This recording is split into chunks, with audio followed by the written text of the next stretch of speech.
Well, my friends, the saga continues. Jonathan Peternel, the son of politically connected pastor Nathan Peternel, was sentenced last week to 6 years in prison after pleading guilty to possession and distributing more than 200 videos involving the sexual abuse of children. The judge said he continued the behavior until he was caught. And while the sentence closes one chapter, it does not close the broader story, because Life Church is not just a house of worship. It's been a political staging ground for Lieutenant Governor Micah Beckwith's works as a lead pastor, and has publicly aligned himself with the Peternel family. So the question now is just criminal accountability, it's political proximity, it's whether the proximity causes consequences, the whole 9 yards. And join us on the news line, my good friend, known for darn near 20-something odd years, Tom LoBianco, former reporter for the AP. And I want to say USA Today is now runs 24-site news, where he's been written about this story extensively. So, Tom, my friend, thank you very much for being with us. Always good to talk to you, sir. Yeah, Bill, thanks for having me on, man. Well, let's go ahead and just get us all up to speed. Give our audience a little bit of the background of how all this came about and how we got here. Sure. Well, Jonathan Peternel's 24 years old, and on October 23rd of last year, he was arrested on 4 felony charges of child sexual abuse and exploitation related to more than 200 of videos of very gruesome, describing, these were videos of child rape, and they were drugged and tortured, very young children in these, and they were discovered on his cell phone after police searched the Pendleton home of him and his father, Nathan Peternel, who's the lead pastor of Life Church. And so he was arrested, and this kind of started this saga. It started me down this rabbit hole of reporting on this. And, of course, I've been reporting on Micah Beckwith, and I wrote the stories about the Micah Beckwith and the deep fake video of State Representative Craig Haggart's wife that they'd been watching. His staff had been watching inside of the Lieutenant Governor's office last April. And I started reporting on this, and I had a lot of people reaching out to me. They're like, "Oh, wow, this is the son of the lead pastor. Nathan Peternel, of course, is the Micah Beckwith's right-hand man in his political career, but also his employer, I should know, too, because he does, he is the boss of Micah Beckwith at Life Church. Micah Beckwith is one of the lead pastors of one of the 4 campuses, Noblesville. So, I started reporting on this, and, beyond the obvious gruesomeness and what were initially allegations in the court case now have been adjudicated and proven to be true through the adjudication process.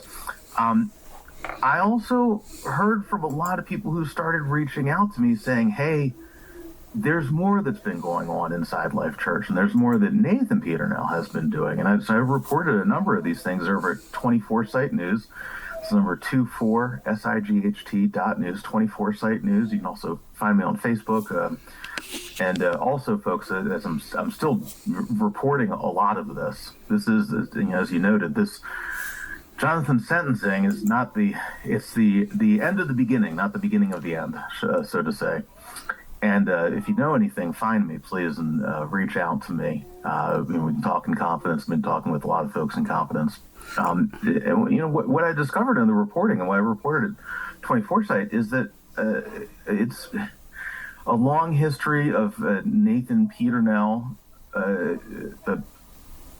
asking teenagers about their sexual relationships in detail, in youth group meetings, preaching to his entire congregation about sexual relationships in detail. The act, it was very, to me, as somebody who's raised Catholic, I go to Mass periodically, I was shocked. I don't think I've ever, I don't think I've ever heard of this happening before. And one of the big tells that was in the actual police report, or the affidavit that they filed, was that in addition to the child sexual abuse material that they found on Jonathan's cell phone, they also found 50 videos of his parents having sex. And this was surprising, to say the least. And, what came out over the course of this, or in the following months, was, first Nathan Peternel said, well, we don't have to talk about that. That might have been a bad idea, but we probably don't need to talk about that. And then he's like, well, my son got high and hacked into a password protected account, but we deleted all the videos. And he never really makes it clear who filmed them, why a Pentecostal pastor would have sex videos to begin with. And one of the interesting things, too, is I was talking with folks, current and former members of Life Church, who had been contacted by an investigator for the Assemblies of God. So the Assemblies of God, of course, is one of the major Pentecostal denominations. Life Church is an affiliate of the Assemblies of God. It's kind of like a franchise almost, the way they operate. And a pastor, under the rules of the Assemblies of God, a pastor can have their license revoked, their credentials revoked for immoral behavior relating to pornography. So there's a big question behind the scenes as to whether, for the pastor, Nathan Peternel and his wife, filming themselves having sex, whether that amounts to pornography. So, I mean, as I said, we are at the end of the beginning of this. I have so many questions. And then and of course, why we're talking about this now is that on last Friday, so about a little more than a week ago. Actually, Tom, give me just 1 second. Let me sort of refresh for our audience exactly where we are. Our guest on the program today is our good friend Tom LoBianco. Tom, former State House reporter, known each other for 20 years. Right now writes for his own website, 24/7 News, and he's been covering the controversy, the sex scandal controversy, AI porn scandal, you name it. Involving Nathan Peternel, Jonathan Peternel, Life Church, the political ramifications, Lieutenant Governor Micah Beckwith, the whole 9 yards. Tom, let's go to the sentencing that took place on Friday. You were there up at Hamilton County Court. Describe for us what was going on there. Yes. So that actually was Madison County. Madison County. I'm sorry. Yep. Madison County, Noblesville, they're all look alike to me, so there we go. Right, just a few stops between 69. It was early in the morning up in Anderson, and I've been up there for 3 of these now, and you go into the courtroom, and of course Jonathan Peternel has been in detention for about 4 months at this point. So last month I was there in January, and he changed his plea from not guilty to guilty on all 4 counts. And the question then on Friday, the most recent one, was, all right, what's the judge going to do? What's the sentencing going to be? And there's a very tense dynamic in the Peternel family with regards to this. If you go all the way back to November, Jonathan was arrested, was in jail. He said that in his initial appearance, he said that his lawyer was going to be somebody named Devin Norrick, who is the lawyer for the lieutenant governor in the state house. He's also a member of the board of directors of Life Church, and also facing his own separate criminal investigation by the Marion County prosecutor Ryan Mears, since he was one of 2 people, based on my reporting, and as listeners know, if you heard from Aaron Sheridan, former staffer to Micah Beckwith, one of the people who was viewing the deepfake porn of State Representative Craig Haggard's wife in the office. So now I'll tell you, and I think we've talked about this before, I could not get Devin Norrick to respond to me when I was reporting the deepfake story. But when I noted in my first story that Jonathan Peternel said that Devin Norrick would be his lawyer in this case, Devin got back to me immediately and said that nobody from his firm, Ray Adler Attorneys, would be representing Jonathan in court. And he stayed there for, I think it was about 2 weeks until he got a public defender. Nobody paid $2,500 to get him out of jail. Nathan has a lawyer, it's Ray Adler, through the church. also hired a PR person, a communications person who, if you are that communications person, would love to speak with you. I've been trying to email you a number of times. Still don't know your name. I don't know what's happening. It's very secretive. It's a very secretive church. For being so public, it's incredibly secretive. So that's kind of the backstory on all this. And of course, his parents were not there when he got the public defender back in November. Well, fast forward to January, he changed his plea. Nathan Peternel and his mom, Chrissy Peternel, and the entire family, most of the family, are there in court for this very tense interaction between Nathan and Jonathan. They look at each other, and Nathan kind of juts his head out, kind of sticks his chin out a little bit, and looks down his nose at him throughout the hearing. And Jonathan keeps his head down. I mean, to me, he looked like a beaten dog, just deflated. So on Friday, he's in court in a very similar dynamic. It's a small courtroom. It's typically it's lower level criminal cases, a lot of drug related stuff, methamphetamines and whatnot, parole violations. So they call it a cattle call. They kind of run through real fast most of these things, and it's very small. It's a very old courtroom. It's probably, it looks like most of the stuff's from the late 70s, early 80s in terms of the furniture and whatnot. And the Nathan Peternel and his family, and some members of the church took up most of the roughly 30 seats in that room. They filled probably about 20 of them. And Jonathan, when he walks in, so he walks in with the other prisoners into court for his sentencing, and he is in a green and white straight jumpsuit like the other prisoners, cuffed. His hands and feet are cuffed. He goes to the stand and he's allowed to make a statement for this. So he reads a statement. And in his statement, it's a very different demeanor than the last time. He's a little more upright. He's speaking more loudly. And he says that he starts by apologizing to the community, to his friends, to his church family, especially to his mother and father. He apologizes to his parents for humiliating them and for shaming them and for dragging their name through the mud. Jonathan Peternel then says that, and this is somebody, he was raised in this church. He is not, this church is his life. He was born into the Pentecostal church and has been raised in this entire life. He says that when he was in jail, he did a 12-step program, was part of the jail ministry, and had committed his life to Jesus Christ.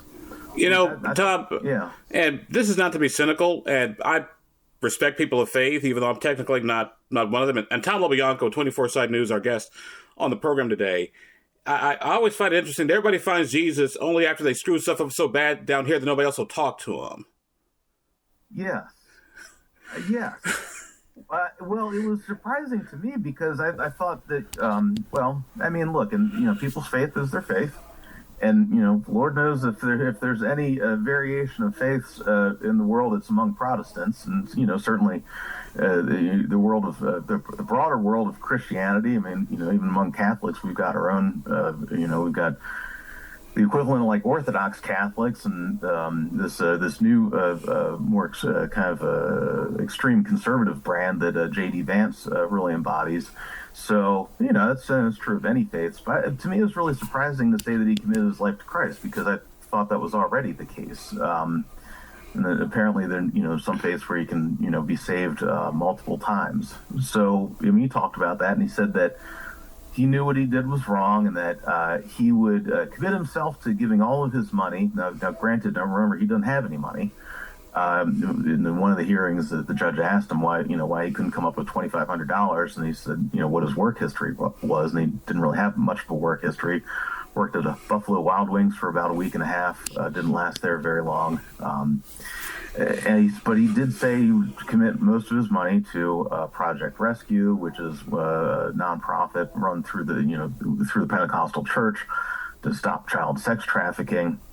So the guy goes through this, and I'll tell you that my sources, they said that the statement sound like it was written by Nathan Peternel himself, and Jonathan Peternel certainly looked like looked like he looked like he lost, and Nathan Peternel looked like he won. That was my impression from being in the courtroom, and then the judge goes through the sentencing, reads through his sentencing, and says that the standard is 6 years for this, and he explains in there. He says that he is giving him the basic sentence, and he says that exactly what you just said, Abdul, that he did not change his behavior until he was caught. And he points to the fact of the investigators found that on June 5th is the first time he trafficked one of these really gruesome child sex videos, and then continued to do it on September 10th. He was still in possession of it when the police searched his house and found it. And the judge, Circuit Court Judge Mark Dudley, Madison County, says, look, you have displayed that you did not change. And so the only thing that stopped it was being caught. And that's why he's giving him the full 6 years. It's 4 years served in prison plus 2 years afterwards of probation, registry in the lifetime sex offender database. And, he pointed out, the judge pointed out, it's like, yes, there's a balance between rehabilitation, so in the judicial process and the criminal system is a balance of rehabilitation, but also accountability. And he said that for this, there has to be accountability. Even if it is not the most gruesome that he has seen, and which is a very sad statement indeed, that how much of this is out there, that there still has to be some accountability for this. And he pointed out that even if Jonathan himself was not the one who made these videos, or not the one who was directly attacking these children like this, he was enabling them by trafficking them in this, and he continues to spread that poison. So that poison's my word. That's not the judge's word. Oh yeah, Tom. He continues to make victims of them. Yeah, we totally get that. Our guest on the program today is Tom LoBianco. Tom, former reporter for the AP, covered the State House for years. Right now writes for 24 Side News. He's been covering the Nathan Peternel, Jonathan Peternel, Micah Beckwith, Life Church, kind of sort of sex porn type scandal. Very disturbing things. You can read it all, by the way, at 24 Side News. Nathan, so Friday, he's sentenced, 6 years. Reaction from the family. It was interesting. Now, I sat down next to Nathan Peternel's sister, Jonathan's aunt, Danya Peternel, and she was talking with me at length at the in the back of the courtroom before Jonathan was called, and it's a very interesting dynamic. Now, I've asked Nathan Peternel a number of times to sit down and talk, and again, I would welcome hearing from him, because I think it's important that we hear from him, given the severity of all of this and the ongoing questions here. In the back of the room, when the sentence was read, Jonathan's aunt Danya, who was sitting next to me, wept very loudly, cried really very loudly in the courtroom. And they finish reading it, and the sheriff takes Jonathan back into detention, walks him out of the courtroom. Nathan gets up, the entire family gets up and walks out. Nathan's a very flat look on his face, no visible expression. Christy, his mom, obviously is crying, bawling her eyes out. Quiet after that. I haven't heard anything. I texted Nathan, and I called him up twice, went straight to voicemail. I want to hear from him. I have not heard anything from him about this. I also have questions for Micah Beckwith, too, for Lieutenant Governor, seeing as he is, still a prominent leader in the church. And we'll get to Lieutenant Governor in just a quick second. I know you spoke to a lot of the parishioners at Life Church.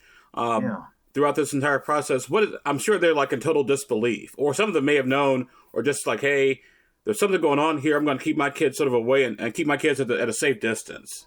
Yes. Yeah. anger. I mean, amongst congregants, especially among people who've left recently. It's very interesting. When I talk with people who have left recently, it's anger and shock. Shock that Nathan would have his son around their children, knowing that this is happening. Nathan was there when the police searched their house on September 10th with Jonathan, and the police read Jonathan his Miranda rights and told him specifically what they were investigating him for. And Jonathan continued to show up to church, was around families and children after that. Anger at Nathan's refusal to answer questions about this. There's one instance in where, I reported this a couple months ago, back in 2016. There was a premarital counseling session with a young pregnant 17-year-old girl, then 17 at the time, Paige, and her fiance, who was 19. And they go into the Fishers campus of Life Church for a premarital session with Nathan Peternel. And at the end of this session, for about 10 minutes, Nathan Peternel barks at them, very loudly is demanding. There's nobody else in the church. It's just the three of them. Doors closed at his office.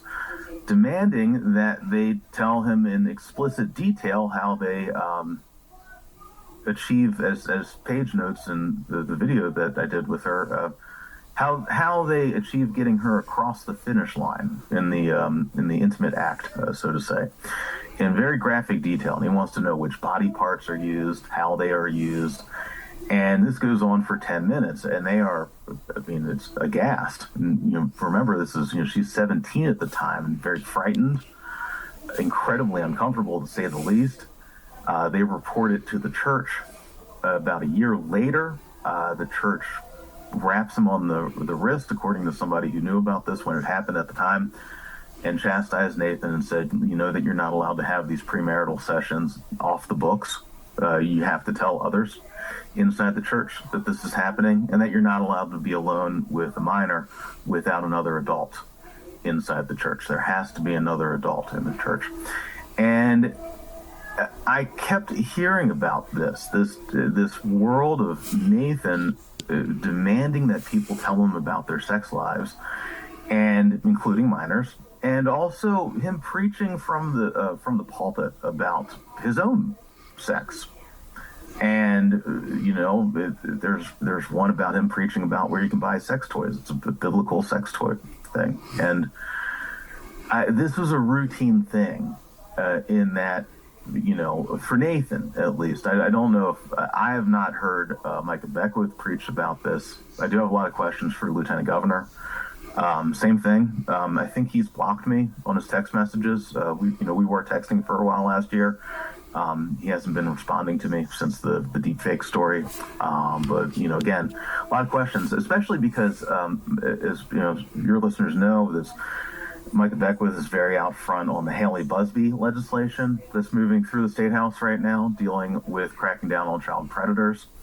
For people who left the congregation recently, just a lot of anger at the refusal to answer questions, trying to tell them to stay quiet.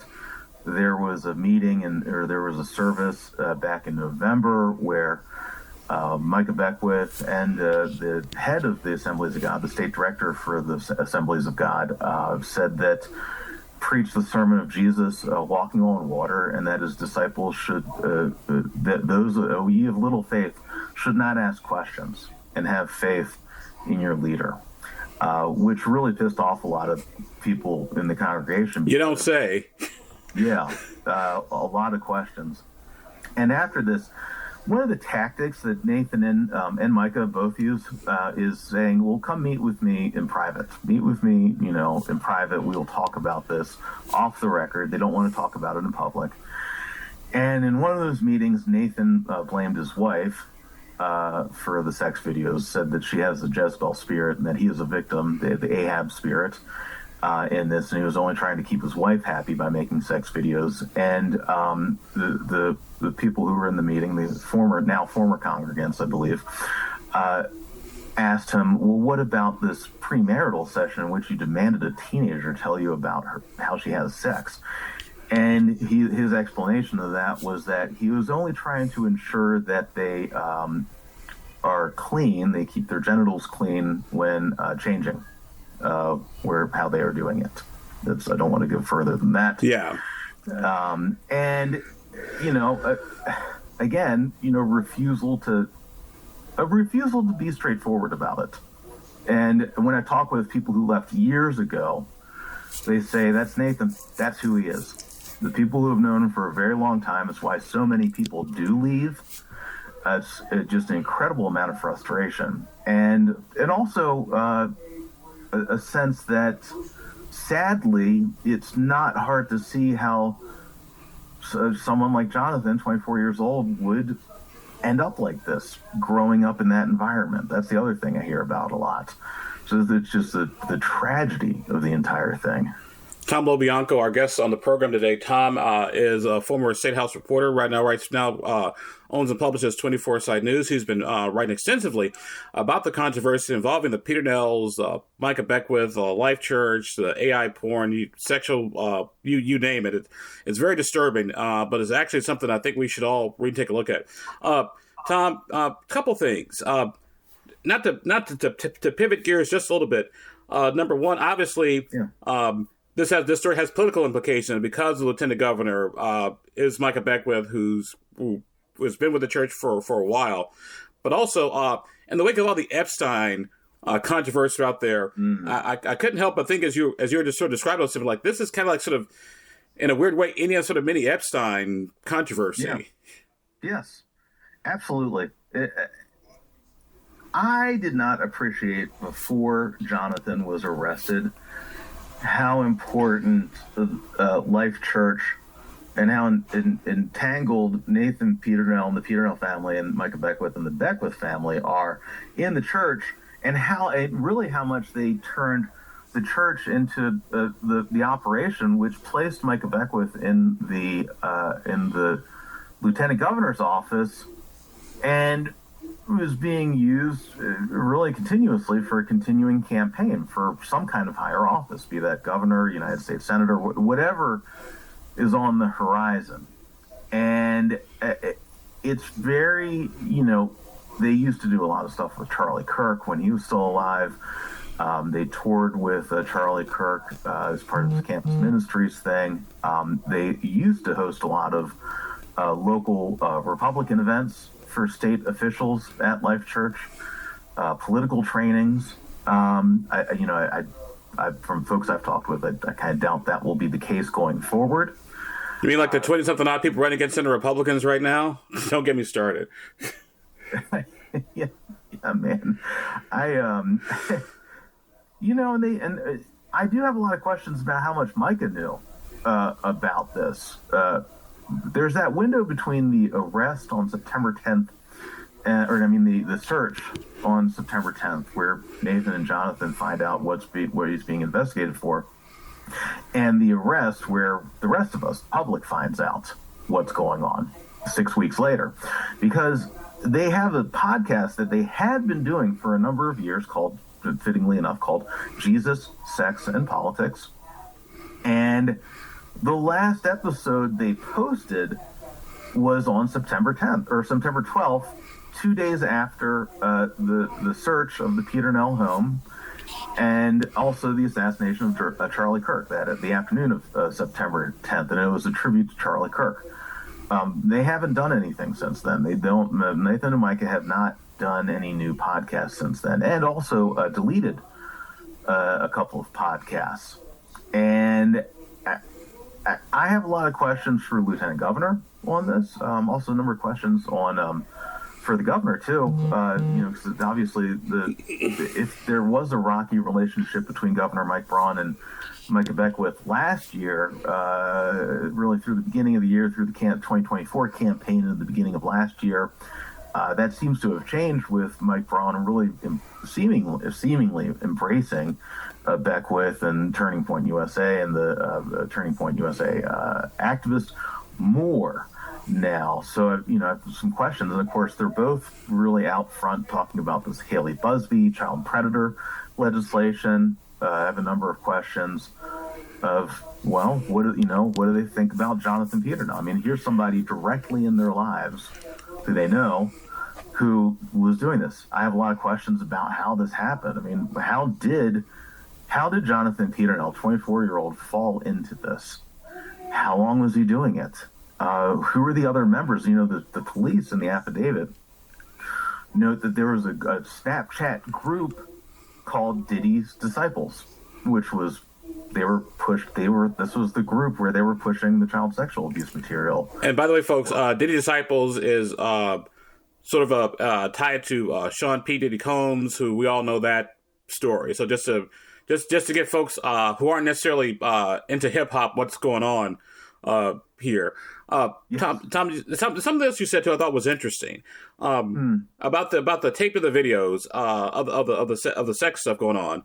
Peternel said that it was his wife who insisted. No offense, but porn doesn't work that way. Women are more stories and novels. Men are more graphics and images. And a lot of people I talk with who've known Nathan Peternel for a long time said the exact same thing. Said that doesn't make any sense to them, and they don't believe that. They don't believe that at all. Still, and I would note, still no clear answer from Nathan Peternel as to why that existed. He has not talked publicly about whether it was him or his wife that were like, yeah, we should make these porn videos. And by the way, what people do in the privacy of their own home is their own business. No one is saying whatever. My thing has always been, if you're gonna preach something, at least try to be consistent. That's all I'm saying. Again, I have so many questions on this. I have a lot of questions. One of the things I've gotten from recent congregants at the church was concerns that, were their children victims in this? I do not have any indication of this. And of course, given what this is, you have to be very careful not to re-victimize people. You do not want to, the Hippocratic Oath, so to say, you don't want to add to the suffering in this. So there's a balance in knowledge and understanding so that you can try to stop this. But then you also have to balance it against, clearly there was no consent, and the abuse and the attack on the victims that begets all this stuff. So you have to really keep that in balance here. But there's so many questions on this because from folks I talked with inside the church said that, his mom, Chrissy Peternel, was the one in charge of taking all the photos of the children in the church. And they do a lot of children's activities at Life Church. And, I would note that the head of the youth, longtime head of the youth ministry, Tina Pavey, and one of the lead pastors of, I believe it was the Pendleton campus, Ross Steele, they both announced their resignations in January amid all this, and said they're leaving to go do other things. And a lot of families have left too. Attendance is down, understandably, especially at the Noblesville campus, which was kind of that's Micah Beckwith's campus. There's 4 campuses of the church: Eagle Creek, Fishers, Noblesville, and Pendleton. There might not, I have a lot of questions. And if you are in Life Church, if you have attended Life Church recently, I'd like to talk with you. You find me, find me on Facebook, hit me up on Facebook Messenger. Just, Tom LoBianco, LoBianco. You can also email me, Tom at 24sight.news, 24sight.news. I'm talking with a lot of folks in confidence right now, given the sensitive nature of all this. So, if you know something, please reach out. Big thanks to everybody, of course, who has reached out and where I'm talking with right now. And, as I note, I've heard from a number of folks who have said, I don't know if any information will be helpful. I would say that all information is helpful. You never know where something plugs in terms of understanding the story. And I should note, given what this story is and what we're dealing with, if you have seen evidence of abuse of a child, in the law is, and ethically, of course, too, if you are over the age of 18, you are considered a mandatory reporter. So, if you're an adult in Indiana, you should report it to the local police. All right. Report to any call 911, report to any police. All right. If you suspect it, all right, look into this. There's a very good group, Indiana Coalition Against Sexual Assault. I think it's endsexualassault.org. You just Google them. They help with this. If you have concerns about this, they know it's called trauma-informed therapists who know how to deal with this stuff. It's a cliche, but if you see something, say something, right? So part of the reason so much of this happens is because people hide it. Abusers, it's very well known that abusers, and we're talking about Epstein, are masters at isolating people and shaming them into feeling like they can't talk about it. The emotional, psychological blackmail. And the way that this ends is very powerful. I remember talking with Paige when we did the video and withholding her last name at her request. Her and her husband talked about this, and her husband said something very powerful. He said that when you light a candle, you do not place it under the bed. You do not place a lid upon it. You place it in the window for others to see. So if you see something, say something, guys. Wow. Well, our guest on the program today has been our good friend, Tom LoBianco. Tom and known each other for 20 years, writes for 24 Site News. It's a good website, good source of information with all the things up to speed on the Peternel, Beckwith, you name it, information.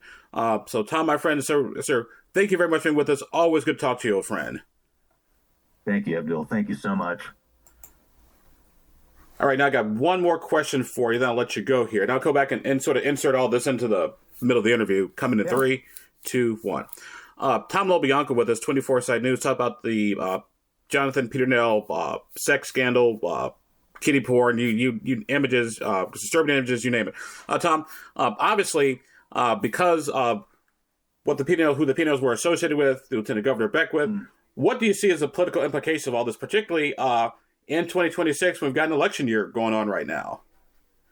Yeah, as we know, we've been, you and I have been covering politics, and especially Indiana politics, for quite some time. There's a long lead time on these things in terms of how politicians plot their political careers. I wrote about it extensively in my Mike Pence biography a little while ago. The gears are always turning, as they say, and it takes forever. Now, Micah Beckwith himself, as lieutenant governor, is not up for re-election until 2028, should he decide to run again, or should Mike Braun decide to run again? Should they decide to try to run together? If, as you've written about, many times, there's legislation that would end the convention process for this, the odd couple pairing that sometimes happens between governor and lieutenant governor.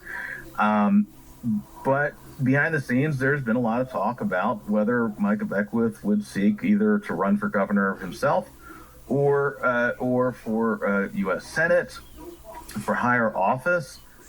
I think this makes it harder.